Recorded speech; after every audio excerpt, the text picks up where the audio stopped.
Bismillahirrahmanirrahim. Allahumma salli ala Muhammed ve ali Muhammed.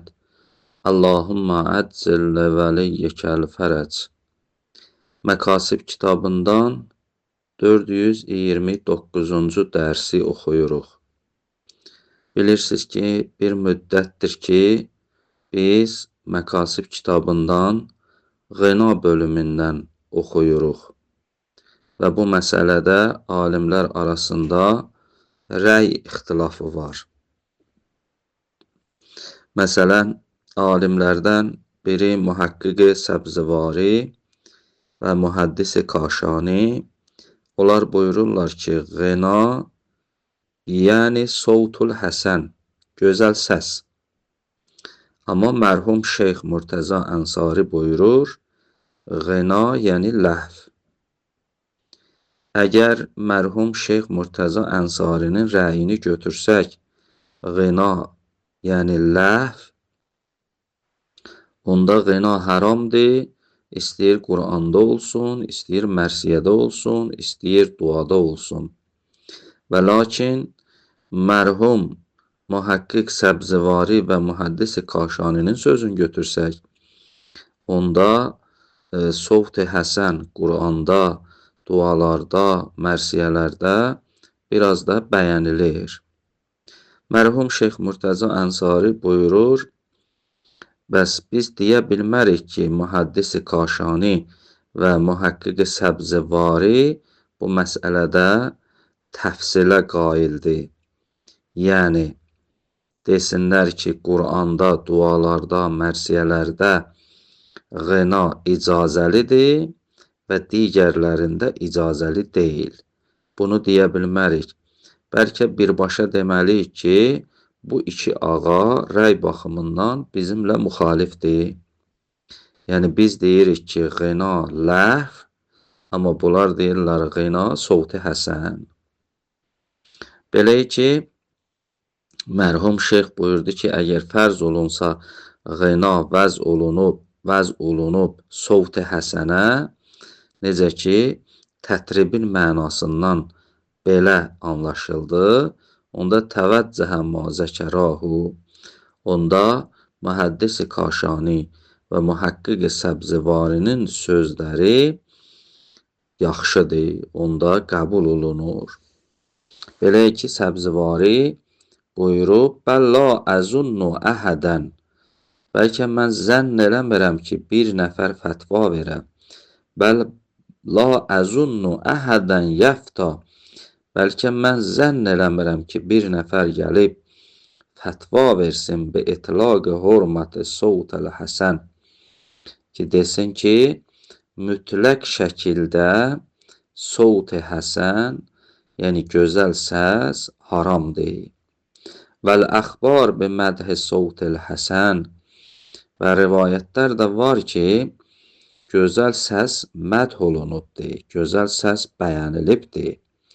Və ənəhu min əcməlil cəmal, və buyurublar ki, gözəl səs gözəllərin gözəlidir, ən yaxşıdır.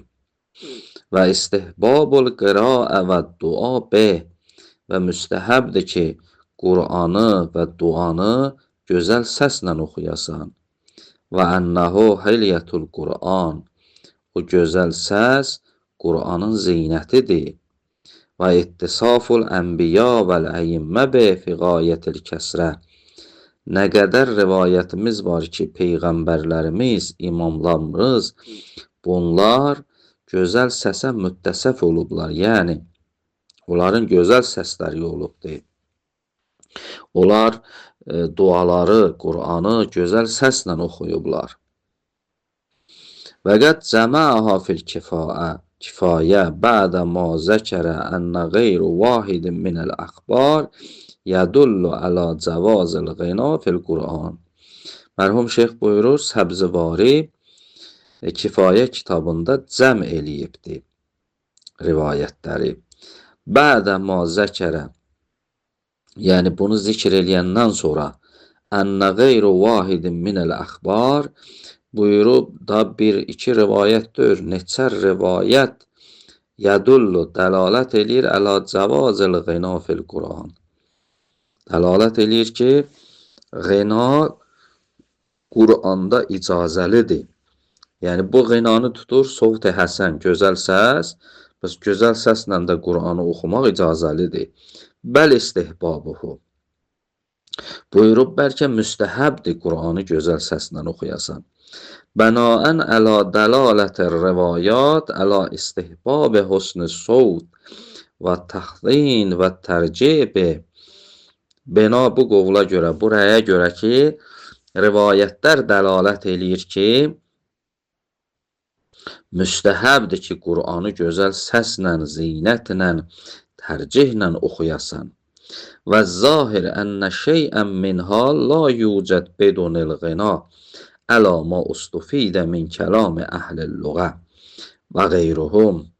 Deyir, zahir da budur ki, husn-ı sovt və təhsin və tərcih bunların hər birinin ğinasız oxumaq mümkün deyil. Gərək ğina ola. O ki, əhl-i lüğətin kəlamından istifadə eləmişik və qeyrilərindən istifadə eləmişik.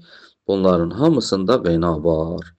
Əla ma fəssəlnahu fi bəzi rəsailina.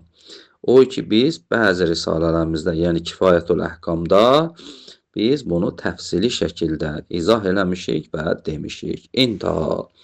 Bu Səbzivarinin sözüdür. Muhəqqiq Səbzivarinin sözüdür ki, mərhum şeyx buyurur ki, bunlar ğinanı sovt-i həsən, gözəl səs mənasında götürürlər və bu formada da öz rəylərini bildirirlər. Və qəd surrihə fi şərhi qovlihi sallallahu aleyhi və aleyh. Artıq mühəqqiq Səbzivari Peyğəmbərin bu qovlunda şərh verib. Ya və qəd sərrəhə, yəni artıq səri aşikar eləyibdir. İqra'ul Qur'anə bi əlhanil ərəb. Ki, Peyğəmbər ki buyurdu, siz Qur'anı ərəbin ləhni ilə oxuyun. Ləhn, yəni əlhan, yəni ləhnin cəmi. Ənəl ləhnə huvəl ğina. Mühəqqiq Səbzivari buyurub ki, ləhn, yəni ğina. Ləhn, ğina. Ğina ki oldu, Peyğəmbər də buyurub ki, İqra'ul Qur'anə bi əlhanil ərəb. Siz ərəbin oxuduğu kimi Qur'anı oxuyun. Onlar o gözəl səslə oxuyurlar, siz də o cür oxuyun. Bu Səbzivarinin sözüdür. Mərhum şeyx buyurur, fəbil cümlə, fənisbətul xilaf iləyhi fi mənəl ğina ovla min nisbəti təfsil iləyhi. Mərhum şeyx buyurur, indi Səbzivariyə biz nə deyək? Deyək ki, Səbzivari bu məsələdə bizimlə müxalifdir, ya deyək ki, Səbzivari ğina məsələsində bizlə müxalif deyil, təfsilə qail olub. Deyib, Quran, dua, mərsiyələrdə ğina icazəlidir və digərlərində icazəli deyil. Təfsilə qail olsaq, onda bu cür deyərik. Müxalif isə olsaq, onda belə deyərik ki, Səbzivari bir mənalı bizlə müxalifdir. Niyə? Biz deyirik ki, ğina ləhnidir, haramdır. O deyir ki, ğina gözəl səsdir və həlaldır. Buyurur, təfsili nisbət verməkdənsə, xilafı nisbət vermək yaxşıdır. Yəni, mühəqqiq Səbzivari bu məsələdə bizlə müxalifdir, nə təfsilə qaildir. O birbaşa deyir ki, ğina, yəni sovt-i həsən, yəni gözəl səs. Amma biz deyirik ki, ğina, yəni ləhv. Onda müxalifəti nisbət vermək ona daha yaxşıdır. Fəbil cümlə fənisbətul xilaf iləyhi, iləyhinin zəmiri gedir Səbzivariyə. Yəni, Səbzivariyə müxalif sözünü nisbət vermək fi mənalı ğina, ğinanı məna eləməkdə bizimlə müxalif olmağın nisbətini ona vermək ovla daha yaxşıdır min nisbəti təfsil iləyhi, təfsili ona nisbət verməkdə. Dediyim kimi, təfsili nisbət versək, onda deyərik ki, mühəqqiq Səbzivari bizlə müxalif deyil, bəlkə təfsilə qaildir. Deyir, Quran, mərsiyə, dualarda ğina icazəlidir, digərlərində icazəli deyil. Biz də deyirik icazəli deyil, o da deyir icazəli. Sadəcə o təfsilə qaildir. Bunu nisbət vermək yaxşı deyil. Biz elə birbaşa deyərik ki, Mühəqqiq Səbzəvari bu məsələdəğinanı məna eləməkdə bizlə müxalifdir. O birbaşa deyir ki,ğina yəni sovt-i həsən, gözəl səs.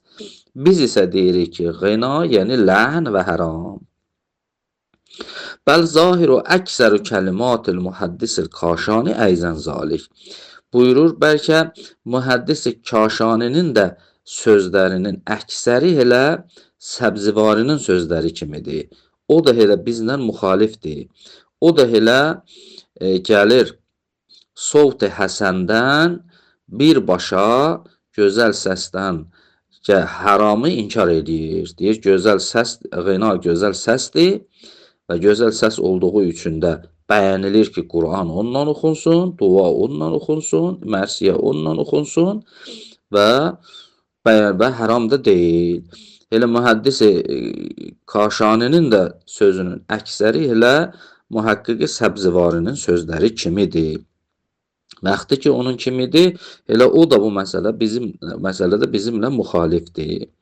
Lənnəhu fi məqamin, çünki mühəddis Kaşanidə bir məqamdır ki, Feyz Kaşani də bir məqamdadır ki, nəfət təhrim ən sovt-il həsən, o haramlığı sovt-i həsəndən, yəni gözəl səsdən nəfi eləyir, əl-muzakkir li umuril axirə, o gözəl səsi ki, axirətin işlərini bizə xatırladır, əl-munsil şəhəvatid dünya, dünya şəhvətlərində bizə unutturur.